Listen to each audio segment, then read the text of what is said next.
Na-diagnose po ako na may polycystic ovarian syndrome ako tita dati, noong 2019. And according dun sa, ano yun? Ultrasound. Meron akong magkabilaan na cyst ko, magkabilaan na ovaries ko meron. Tapos, meron doon isang ovaries, 11 yung cyst, yung isa 26 cyst. Wow, So, oo, madami. Kaya hindi talaga ako napupreggy. Yung partner ko dati, panganay, ako naman ng bunso, pareho na silang senior citizen. Tapos wala pang apo. We've been trying to have a baby na for 4 years. Kaya nung nalaman ko si Portier, hindi na ako nag-ingat. Tsaka skeptical pa po ako sa benefit ni Portier kung gano'ng ka-powerful siya. Hindi ko naman alam na gano'n ka-effective. So, after trying one battle, One battle lang talaga? Opo, di.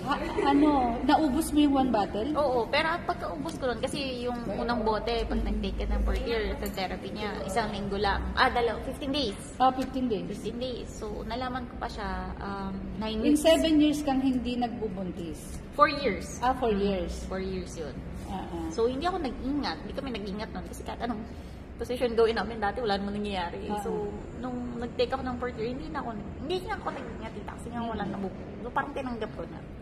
At tinanggap mo na hindi ka na magbubuntis. Kaya okay lang. Kaya okay lang, ganun. Hindi ko naman alam na ganun pala ka-effective si Portier. Tapos, ayun, nakapagpa-check up ako. Upon check-up, sabi doon, 9 weeks and 2 days na yung baby.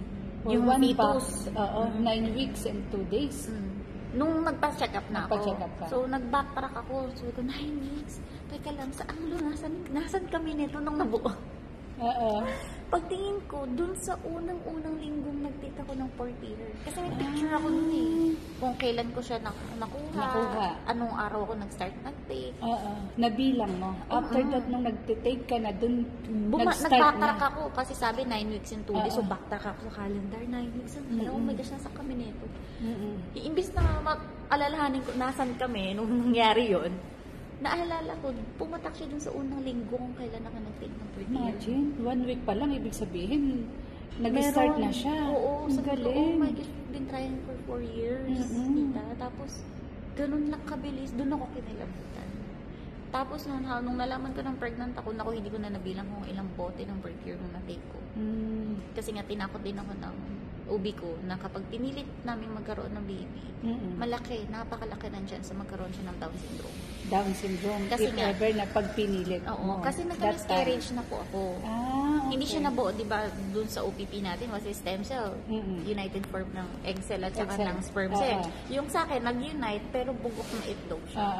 Kaya ako niraspa nun. Kasi walang nabuo baby. Ectopic ba? Hindi naman po. Hindi naman siya ganun. Pero hindi siya walang embryo na nabuo. As in, para lang siya nagsamang, walang insert, walang buhay.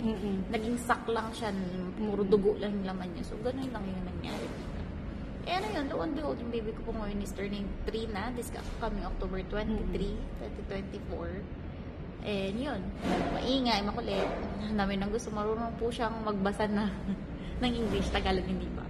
So, ayun po. Galing. Ilang taon na siya ngayon? 2 years old. Imagine, 2 years old na Opo, siya. Yun. Mga basic words lang naman po, lagi nila. Pero at least, 2 years old. Pero di ba ang sabi ng doktor, magkakaroon siya ng Down syndrome kung magpapatuloy kang magbuntis noon na hindi ka pa umiinom. Oo.